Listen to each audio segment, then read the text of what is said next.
explain the renal mechanism of concentration of urine. Very important LAQ to be asked, but very complicated to answer and understand too. In this video, you will learn the concepts related to it, like very important counter current mechanism and the role of urea in making the concentrated urine, role of ADH. And in the last section of this video, in video summary, you will come to know that how to frame your answer as LAQ if this question is asked. So let's start watching it. But before that, subscribe my channel.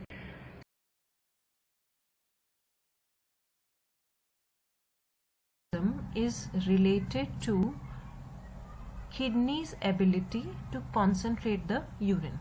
तो kidneys कितना concentrated urine form करेगी, that depends upon this mechanism, that is the counter current mechanism. तो counter current पे directly jump करने से पहले हम इसका concentration and dilution abilities के बारे में बात करेंगे. So इसकी जो range है, kidney के काम करने की range है, that ranges between urine flow rate as low as 500 ml per day and urine concentration as high as 1200 milliosmol per liter. तो जो ये आप पिक्चर में देख रहे हो, एक डेजर्ट में है, डिहाइड्रेटेड कंडीशन है, तो इस कंडीशन में our body needs to conserve water and kidneys help in that task. तो यूरिन फ्लो रेट बहुत ही कम कर देगा, एक दिन में 500 ml, which is a minimum, bare minimum requirement for our body to remove the waste metabolites. और urine concentration बहुत high कर देगा, क्योंकि उसमें पानी की मात्रा कम है, तो यूरिन का कॉन्सेंट्रेशन हो जाएगा ज्यादा. दूसरी तरफ नीचे का पिक्चर आप देख रहे हो, when we ingest a lot of water, there is the urine flow rate can be as high as 20 liters per day. and जब पानी ज्यादा मात्रा में किडनीज के थ्रू एक्सक्रीट हो रहा है, तो यूरिन का कॉन्सेंट्रेशन जो होगा that is as low as 50 milliosmole per litre. तो किडनी की कॉन्सेंट्रेशन और डाइल्यूशन की एबिलिटीज इस रेंज के बीच में काम करती है. So first we study that how the kidneys are going to process, the nephron is going to process the water which is coming through it without any support of hormone और something else. तो हम एक basic processing देखते हैं. यहाँ पे जो ये ग्लोमेरुलर कैपिलरीज है, these are the glomerular capillaries. यहाँ ग्लोमेरुलर कैपिलरीज से हो गया GFR, ग्लोमेरुलर फिल्ट्रेशन, बाहर आ गया. ग्लोमेरुलर फिल्टर्ड फ्लूइड जो बाहर आया है, it is coming as the same osmolarity of plasma which is 300 milliosmole and 300 milliosmole, क्योंकि इसका जो कॉम्पोजिशन है, GFR का जो कॉम्पोजिशन है, that is equivalent to plasma. So इसका ऑस्मोलैरिटी भी सेम रहेगा. As this fluid moves from PCT, तो क्या होगा, मोस्टली सारी काम की चीजें, इलेक्ट्रोलाइट्स, काफी कुछ, 65% of it is reabsorbed from PCT. So 65% of the electrolytes, glucose, amino acid, all are going to be reabsorbed from PCT, followed by water. तो जितना solute गए, उतना ही मात्रा में water भी reabsorb हो गया through the process of osmosis. So as the fluid coming out of PCT, उस fluid का osmolarity again 300 पे maintain रहेगा. It is isoosmotic. क्यों? क्योंकि पानी और इलेक्ट्रोलाइट्स और सॉल्यूट सब बराबर मात्रा में रीअब्सॉर्ब हो गए. सो ये 300. फिर उसके बाद में as the fluid moves down in the loop of Henle descending limb, this descending limb is permeable for water only. It is permeable for two substances, one is water, another is urea. Urea के बारे में हम बाद में बात करेंगे, पहले हम वाटर के बारे में बात करेंगे, बिकॉज हम डाइल्यूशन कॉन्सेंट्रेशन की बात कर रहे हैं यहाँ पे. तो DCT, so descending limb of loop of Henle is permeable for water. Water will be reabsorbed. If water will be reabsorbed, उसके बाद में जब ये फ्लूइड यहाँ पहुंच रहा है, उसके बाद जब ये जैसे ही इस हेयरपिन लूप को क्रॉस करता है, तो असेंडिंग लिम्ब स्टार्ट होती है, और ascending limb is impermeable to water. एक चीज हमेशा ये चीज अपने को ध्यान रखनी है कि जैसे ही फ्लूइड इस हेयर पिन लूप को क्रॉस करेगा, असेंडिंग लिम्ब में एंटर करेगा till the end of the nephron tubule. It is the cells are impermeable for water in the absence of hormonal support. तो अपने आप से वो पानी का रीअब्जॉर्प्शन नहीं करेंगे. तो जैसे जैसे fluid will move into ascending limb of loop of Henle, thin ascending limb, thick ascending limb, there is continuous reabsorption of solutes without water. तो ट्यूब्यूल के अंदर जो फ्लूइड है वो डाइल्यूटेड होना शुरू होगा, और वो डाइल्यूट होके जब डीसीटी को क्रॉस करेगा तो उसका डाइल्यूशन हो जाएगा 100 मिली ऑस्मोल का. मतलब इसका जो ऑस्मोलैरिटी है वो 1/3 हो जाएगा प्लाज्मा के, क्योंकि पानी रीएब्सॉर्ब हुआ नहीं है और सॉल्यूट्स रीएब्सॉर्ब होते गए. तो ये हो गया 100.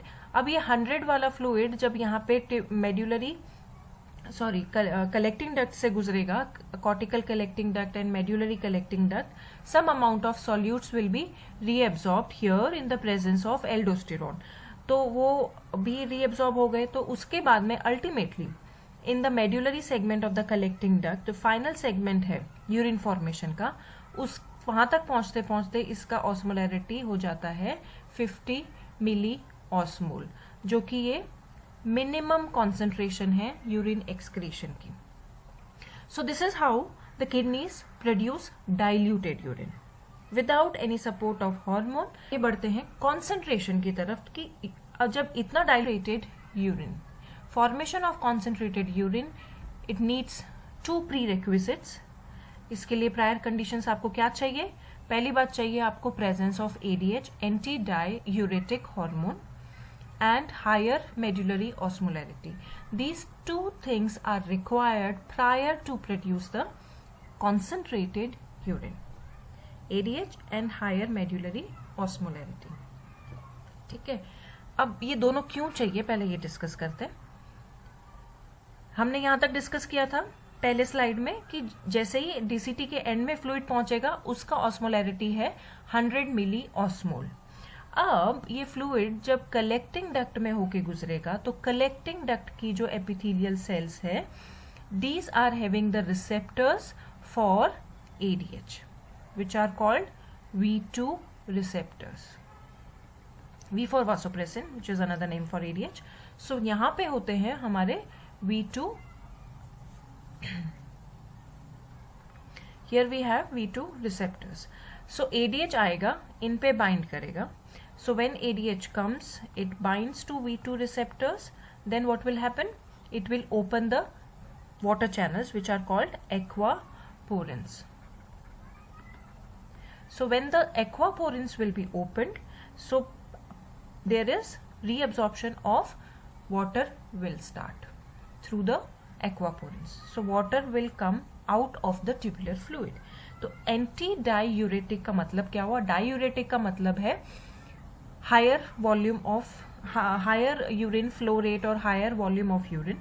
Anti means against that. So higher volume of urine is not produced because water is reabsorbed. So urine का volume कम होते जाएगा, इसलिए इसको बोलते हैं antidiuretic hormone.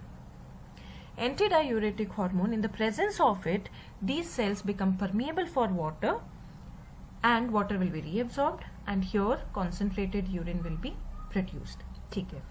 अब दूसरी चीज आती है हायर मेड्यूलरी ऑस्मोलैरिटी की. भाई एडीएच है तो फिर इसकी क्या जरूरत है? एडीएच पानी को मूव करा देगा अंदर की तरफ.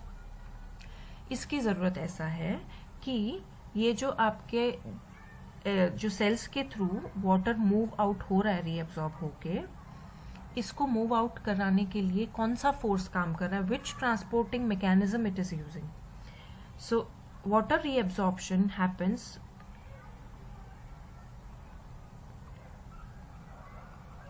H2O reabsorption follows the rule of osmosis.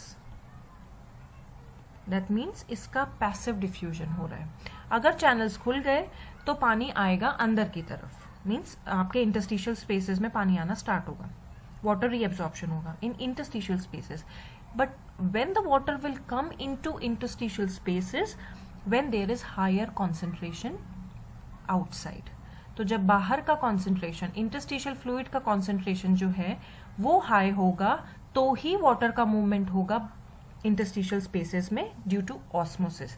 Otherwise अगर यहाँ का कॉन्सेंट्रेशन हाई नहीं है, there will not be movement of much of the water outside in the interstitial spaces, no matter how much ADH is present. So that's why we need these two prerequisites, ADH and higher medullary osmolarity. Higher medullary osmolarity means inside the interstitium of medulla there is the osmolarity of like 600 to 1200. As we go deeper, it will be from 600 to 1200 milliosmol per liter osmolarity found in the interstitium of medulla. Okay, so now moving